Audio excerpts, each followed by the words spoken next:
The text message glowed on my phone screen like a neon accusation. "Don't bring Hazel. Riley's fiancé doesn't want kids running around." My fingers trembled as I set the phone face down on our oak kitchen table, the same table where my daughter sat not 3 feet away, humming to herself as she meticulously applied another layer of glitter to her grandmother's birthday card. The morning sun caught the sparkles, sending tiny rainbows dancing across Hazel's focused face. "Look, Mama." She held up her creation, pride radiating from her gap-toothed smile.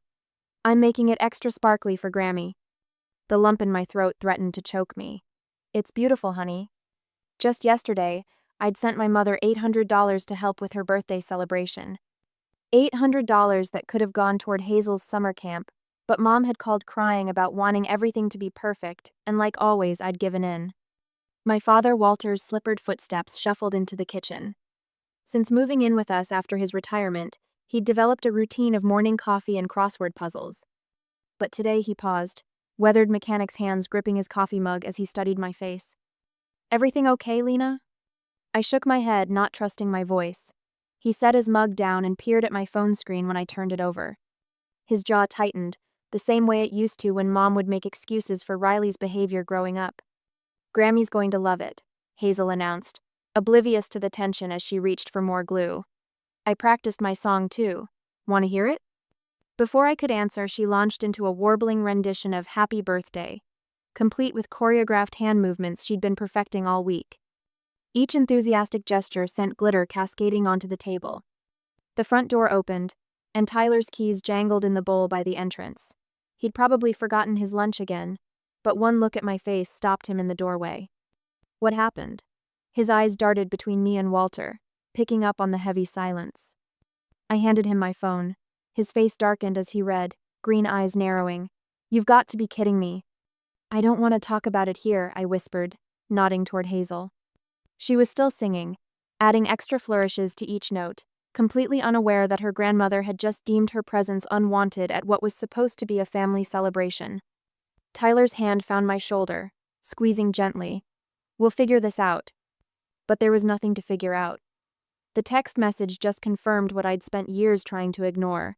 The way Mom always praised Riley's academic achievements while dismissing Hazel's art projects. How she showed up for every one of Riley's events but had endless excuses for missing Hazel's dance recitals. Walter set his coffee down with a sharp clink. "I think I'll take a drive." I knew that tone. It was the same one he'd used last Christmas when Mom had given Riley's kids expensive tablets while Hazel got dollar store coloring books. "Dad, don't." "Just going to clear my head." He kissed the top of Hazel's head as he passed. "Beautiful card, sweetheart." As soon as he left, I grabbed my car keys. "I need to handle something," I told Tyler. "Can you watch Hazel?" He nodded, understanding in his eyes. We'd been married long enough for him to recognize when I'd reached my breaking point. The 45-minute drive to Mom's house passed in a blur of memories. Riley's college tuition, $24,000 I'd provided while working overtime. The countless times I'd covered Mom's bills when she'd overspent on my sister. The way Riley had looked down her nose at my small-town life, while cashing my checks without a single thank you. I gripped the steering wheel harder, knuckles white. What would they tell Hazel? That she wasn't refined enough? Too energetic? Not as well behaved as Riley's future stepchildren? Mom's house came into view. The house I'd helped furnish. Right down to the welcome mat I'd bought last spring. I parked in the driveway, my tears long dried and replaced by something harder. When Mom opened the door, surprise flickered across her face. "Lena, what are you doing here?" I met her gaze steadily. "We need to talk about what family really means." I stepped past her into the foyer, breathing in the familiar scent of vanilla candles and furniture polish. "We need to talk about the party, Mom." She sighed, leading me to the kitchen where she'd been arranging flowers, no doubt for some garden club meeting. "There's nothing to discuss. It's a grown-up event." "Hazel is 8 years old," I said, my voice tight. "She's been working on your birthday card for a week." "Oh, honey," Mom's tone dripped with condescension. "Hazel is just too energetic. You know how she gets. We can't risk her disrupting things." The kitchen door swung open and Riley breezed in, wearing a designer dress I knew she couldn't afford on her entry-level salary. The same salary that hadn't stopped her from accepting thousands in loans from me over the years. I thought I heard voices. Riley said, not quite meeting my eyes. Lena, you're making this a bigger deal than it needs to be. Tim's parents are very particular about these things. I pressed my palms flat against the cool granite countertop. The $800 I sent was supposed to help with the party. Now you're telling me my daughter can't even attend? Mom waved her hand dismissively. Oh, that money went to upgrading the catering. Tim's parents are very influential in the business community. We need to make the right impression. The pieces clicked into place with sickening clarity. They'd used my money to impress strangers while excluding my child. So you took my contribution and used it to throw a party my daughter isn't welcome at? My voice cracked. To impress your future in-laws? Riley rolled her eyes. Don't be dramatic, it's just one party. A floorboard creaked behind me, and I turned to find Dad standing in the doorway, his weathered face set in lines of disappointment. He must have followed me here, worried. If Lena and Hazel aren't welcome, he said quietly, I'm not coming either. Mom's face flushed red. After everything I've done for this family, years of cooking and cleaning and I supported this family without complaint. Dad cut in, his calm voice carrying more weight than any shout. But I won't stand by while my granddaughter is treated like an inconvenience. The drive home stretched like a lifetime, memories of similar slights flooding back. Riley's dance recitals attended with fanfare while my academic awards earned barely a nod. The loans that were never repaid. The constant criticism wrapped in sugary concern. Tyler W.S. waiting at our kitchen table when I got home. I sank into a chair, emotionally drained. What happened? Tyler asked, his hand finding mine. I told him everything. The party, the money, the casual cruelty of it all. What do you want to do? Tyler squeezed my fingers. Without a word, I opened my laptop and pulled up a folder labeled Family Expenses. Inside lay years of carefully documented receipts, a habit born from too many forgotten loans and contributions. The numbers scrolled past.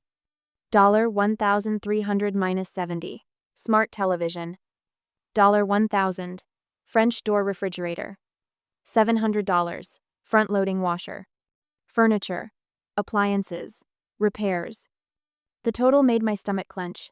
$38,427. I reached for my phone, finding the number for a local resale dealer I'd researched during the drive home. My fingers trembled as I dialed. Yes, I need to arrange a pickup, I said, my voice steady despite the tornado in my chest. Multiple items. Tomorrow, if possible. When I hung up, my eyes fell on Hazel's birthday card sitting on the counter, covered in glitter and love from a child who had no idea her grandmother saw her as an embarrassment. I picked up the card, my resolve hardening like steel. They'd made their choice. Now it was time to make mine. On the day of the birthday party, the morning sun blazes across Gloria's manicured lawn, casting long shadows through streamers and balloons. Jazz music floats from the expensive speaker system I bought last Christmas. The one Gloria bragged came from careful budgeting. Guests mill around tables draped in cream linens, champagne flutes glinting in their hands. I park my SUV at the curb, the moving truck rumbling to a stop behind me. My hands don't shake as I check the itemized list one final time. Years of receipts, organized by date and purchase. The movers, three broad-shouldered men in crisp uniforms, wait for my signal. Everything's labeled inside, I tell them. If anyone tries to stop you, call the police. They nod, professional and detached. This isn't their first recovery operation. Aunt Marlene spots me first, waving from beside the drinks table. Lena, we were wondering when you'd arrive. Where's that sweet girl of yours? The question twists in my chest, but I keep walking, my heels clicking against the flagstone path. Other guests call out greetings. I hear the whispers, "Start, where's Hazel? Why is Lena alone? What's with the truck?" The Bluetooth speaker pumps out another jazz standard, some smooth Kenny G number that probably cost me $200 to download. I trace my finger along its sleek surface, remembering the day I bought it, how Gloria had hinted for weeks about wanting better sound quality for entertaining. I pull the plug. Silence drops like a curtain. This speaker, I announced to the startled faces turning my way, was paid for with my money, and I have the receipts to prove it. Gloria emerges from the house, her face flushing dark red beneath her carefully applied makeup. Lena, what do you think you're doing? Collecting what's mine. I gesture to the movers, who file past with practiced efficiency. The television in the living room, the washer and dryer, the refrigerator, all paid for by me. Riley appears in the doorway, her fiancé Tim beside her. She's wearing the designer dress I helped her buy for her engagement photos. Have you lost your mind? This is Mom's birthday party. Yes, I say, my voice steady. The party where my daughter wasn't welcome. The guests shift uncomfortably. Aunt Marlene steps forward, her lined face creased with concern. What does she mean, Gloria? Where's Hazel? I pull out my phone, finding the text with trembling fingers. Don't bring Hazel, I read aloud. Riley's fiancé doesn't want kids running around. I look directly at Tim. Did you know about this? His face darkens. I never said anything about not wanting children here. Of course you didn't, I say. Because that was just their excuse. The movers emerge with the television, carefully navigating it through the French doors. Gloria lunges forward. You can't do this. Those are gifts. No, I correct her. Gifts are given freely, without strings or manipulation. These were investments in your approval you never intended to give. Riley blocks the mover's path. This is ridiculous. You're just jealous because Tim's family has connections and you're trying to ruin everything like always. Jealous? I laugh, but there's no humor in it. Should we talk about the $24,000 I paid for your education? The money you told Tim came from Mom and Dad? Tim's head snaps toward Riley. You told me your parents paid for your schooling. They did help, Riley stammers. Lena she offered. She didn't offer, Gloria cuts in. She owed us, after everything we did for her. Everything you did for me? The words taste bitter. Let's list everything I've done for you. The appliances, the furniture, the cash whenever Riley needed just a little help. Even the $800 I sent for this party, which you spent upgrading the catering to impress Tim's parents. Guests begin edging toward their cars. Tim stares at Riley like he's seeing her for the first time. If you think this behavior is acceptable, he says quietly, I can't see a future with us. He walks away, ignoring Riley's desperate grab for his arm. She crumples, mascara streaming down her cheeks. Tim, wait. I watch him go, feeling nothing but a dull ache. The movers continue their work, methodically dismantling the life I funded. Police are on their way, Gloria announces, waving her phone. They'll stop this. Good, I say. They can verify ownership with the receipts I've kept. Every purchase, every transfer, every time you needed something that somehow became a debt I owed you. I don't want your things. I continue, my voice softening. I want respect for my daughter. I want you to understand that excluding her, treating her as less than Riley's future stepchildren has consequences. Riley lunges for a lamp the movers are wrapping. You can't take everything. Where are we supposed to get the money to replace all this? The same place I did, I tell her. Work for it. Aunt Marlene catches my arm as I turn to leave. Lena, she whispers, good for you. It's about time someone stood up to them. I squeeze her hand, then walk away from the ruins of the party. Behind me, I hear Gloria's shrill voice, Riley's sobs, the efficient sounds of the movers continuing their work. The morning sun still shines. The streamers still flutter. But something has shifted, irreversibly, like a door finally closing on a room I should have left long ago. The party had scattered like leaves in a storm. A few lingering guests made hushed exits through the side gate, their murmured goodbyes trailing behind them. I stood in the wreckage of what should have been a celebration, watching the movers load the last of my belongings into their truck. Hazel's birthday card burned in my pocket. A week of careful crafting, every sequin placed with love, every crayon stroke deliberate. My fingers traced its edges as I crossed the yard toward my mother. Gloria perched on a deck chair like a queen holding court, though her subjects had deserted her. Her coral lipstick was slightly smeared, the only visible crack in her carefully maintained facade. Despite everything, I said, extending the card, she still loves her grandmother. She spent a week on this. Something flickered in my mother's eyes. A hesitation, a softening. For a heartbeat, I saw the woman who used to sing me to sleep, who taught me to bake snickerdoodles, who held my hand on the first day of kindergarten. Then her jaw tightened. She took the card with 2 fingers, as if it might contaminate her. The sound of tearing paper cut through the afternoon quiet like a gunshot. Your daughter ruined everything. The pieces fluttered to the ground, glitter catching the sunlight as they fell.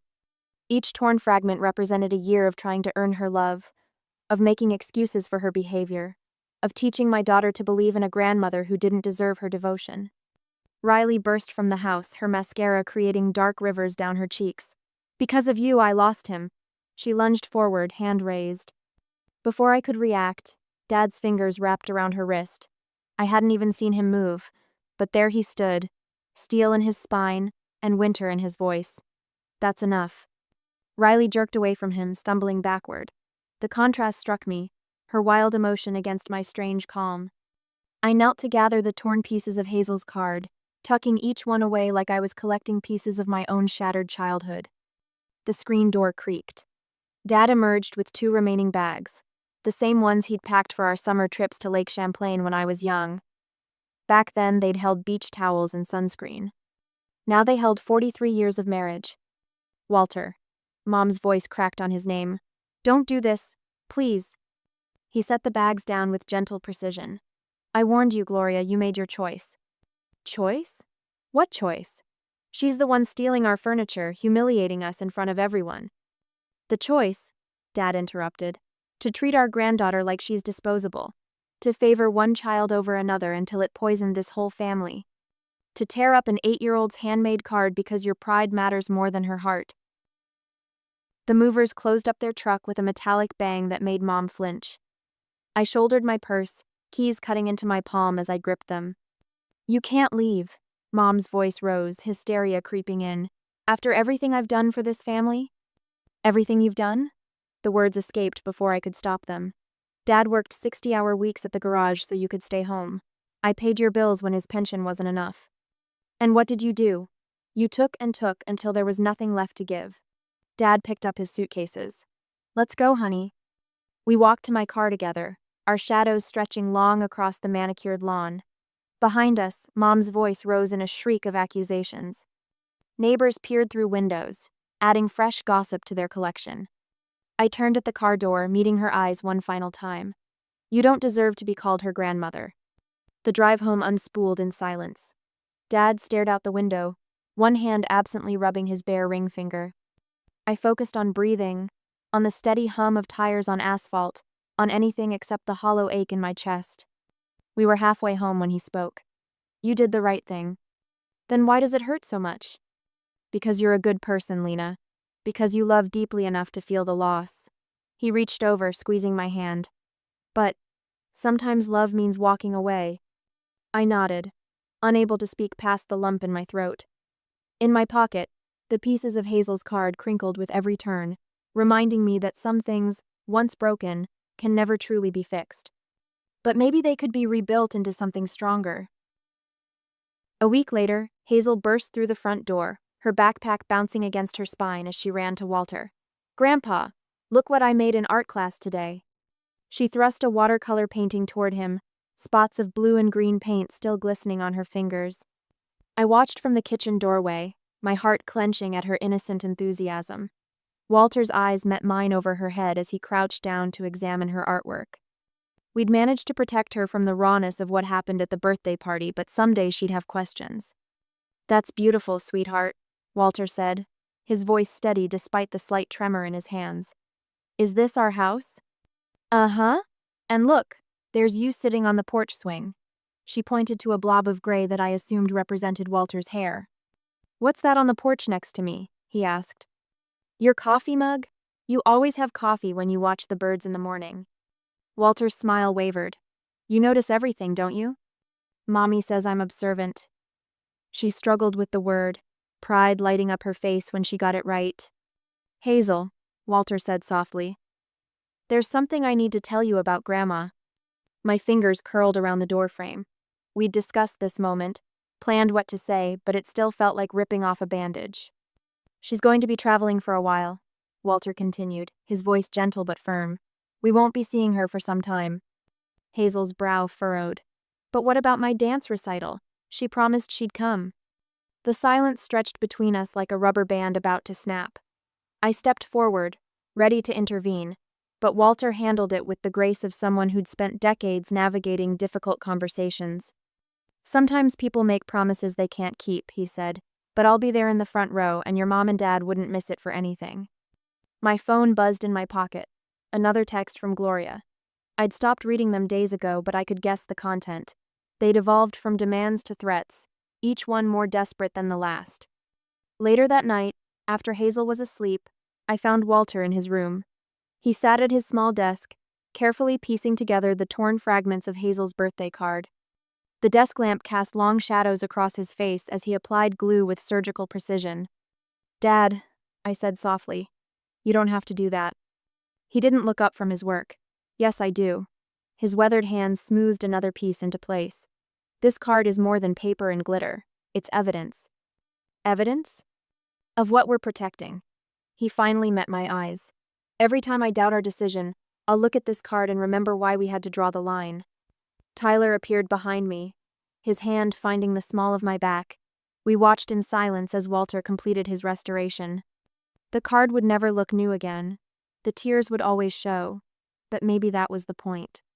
The next morning brought a fresh barrage of messages. Riley's name flashed on my screen. "I need $3,000 for tuition. Please, I can't finish my degree without it."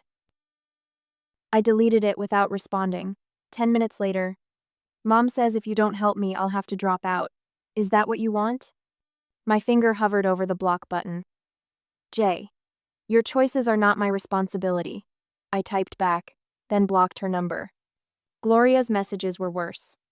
They started with guilt trips about family obligation, escalated to demands about her grandmotherly rights, and finally devolved into threats about lawyers and grandparent visitation laws. I forwarded each one to my attorney without reading them fully. The community's response surprised me. Aunt Marlene showed up one morning with a basket of her famous snickerdoodles and a stack of old photo albums. "I've got some stories to tell you," she said, settling at my kitchen table, "about the patterns you're breaking." She spent hours sharing tales of Gloria's manipulation across decades. Sisters pitted against each other, financial support wielded like a weapon, grandchildren ranked by their usefulness in maintaining appearances. "You're not the first to see it," Marlene said, squeezing my hand, "but you might be the first brave enough to stop it." The second-hand dealer's invoice arrived a week later. The total value of the items I'd removed from Gloria's house could have funded another year of Riley's education. Instead, I donated it to the Children's Theater, where Hazel took dance lessons, earmarking it for scholarship students. The 6-month mark arrived with a knock at my door. Gloria stood on my porch, her carefully maintained appearance showing cracks. Her roots were growing in gray, her designer clothes slightly wrinkled. "Lena," she said, her voice smaller than I'd ever heard it. "Please." Walter approached from behind me, holding the repaired birthday card. He'd framed it, the tears still visible beneath the glass. Gloria's eyes filled with tears. "I'm sorry," she whispered. "I was wrong. Please don't keep Hazel from me." I studied her face, searching for real understanding beneath the rehearsed remorse. "Forgiveness might be possible someday," I said carefully, "but trust must be earned." "What do I need to do?" Her question held a desperate edge. "Start by understanding that 'I'm sorry' doesn't erase consequences." I kept my voice steady. "Hazel isn't a prop in your performance of grandmotherhood. She's a child who deserves genuine love and respect." Gloria reached for the framed card, but Walter held it back. "This stays with us," he said quietly, "as a reminder of what matters most." I closed the door softly, leaving my mother on the porch with her tears and regret. Through the window, I watched her walk to her car, shoulders slumped. Part of me ached to run after her, to try one more time to be the daughter she wanted. But I heard Hazel's laughter from the backyard, where she was helping Tyler water the garden, and I knew I was already being the mother my daughter needed. That would have to be enough. Months later, we were celebrating Thanksgiving without my mother and sister. The morning sun spills across my kitchen table where we sit, me, Tyler, Walter, and Hazel. Steam rises from our coffee mugs while Hazel picks at her pancakes, pushing blueberries around the plate with her fork. Thanksgiving looms just 2 weeks away, and the weight of decisions presses down on my shoulders. "What do you think?" Tyler's voice is gentle, his hand finding mine under the table. I watch Hazel arrange her blueberries into a smiley face. "I think we need to be clear about our boundaries." Walter nods, his weathered hands wrapped around his coffee mug. The past months have aged him, but there's a peace in his eyes I never saw when he lived with Mom. Will Grandma and Aunt Riley come this year? Hazel looks up, innocence radiating from those big blue eyes. My throat tightens. I push my mug aside and lean closer to her. Sweetie, remember how we talked about healthy relationships? Sometimes people we love need time to learn how to treat us better. Like when Jenny had to sit in time, out for pulling my hair? A sad smile tugs at my lips. Something like that.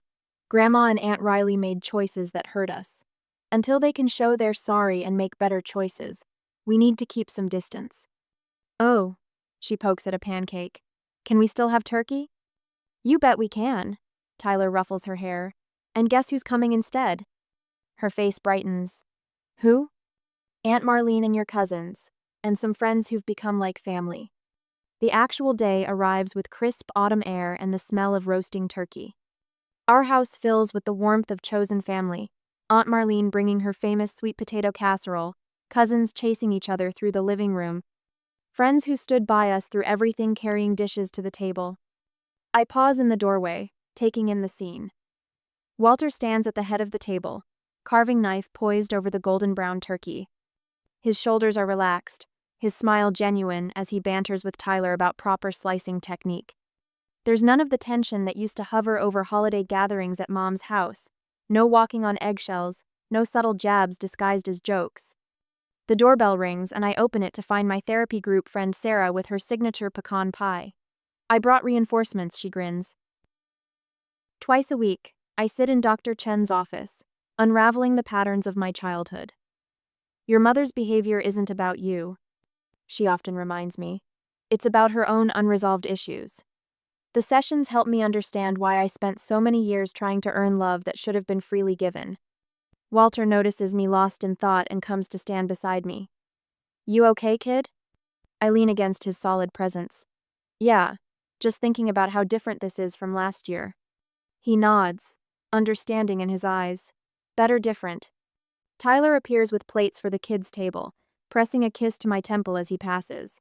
His steady support has never wavered, from the moment I showed him that text about Mom's birthday party to now. Later, I sit on the porch swing, watching Hazel chase falling leaves across the lawn. The setting sun paints everything in warm gold, and I feel the truth settle into my bones. Sometimes the hardest part of family isn't what you do for them, but what you refuse to let them do to you. Inside, laughter ripples through the open windows. These are the people who choose us, who show up not for what we can give them, but for who we are. The peace of that realization wraps around me like a warm blanket. I think about the viewers who might be watching this, who might be struggling with similar choices. This isn't about revenge. It was never about punishment. It's about protecting what matters most, my daughter's heart and yes, my own. Sometimes setting boundaries isn't cruelty. It's love in its strongest form. Love for yourself, love for the ones who depend on you to shield them from harm. The question isn't whether you're being too harsh. It's whether you're being honest enough about what you'll accept. If you were in my shoes, would you let your daughter see her grandmother again? Is forgiveness worth it if the apology comes only after consequences? These aren't easy questions, but they're necessary ones. Hazel's laughter pulls me from my thoughts as she races across the lawn toward me, leaves crunching under her feet. Walter watches from his spot by the door, contentment etched in the lines of his face. The sun sinks lower, painting the sky in brilliant oranges and pinks, an ending and a beginning all at once. Inside, hanging on the wall of our family room, Hazel's birthday card sits in its frame. The careful repairs are visible, like scars that tell a story of healing. But it's whole again, different but stronger for having been broken and mindfully mended. Hazel crashes into my lap, breathless and grinning. I wrap my arms around her, breathing in the scent of autumn air in her hair. This is family. Not the one I was born into, but the one we've chosen and built with intention and love. In the end, that's worth more than any tradition we left behind.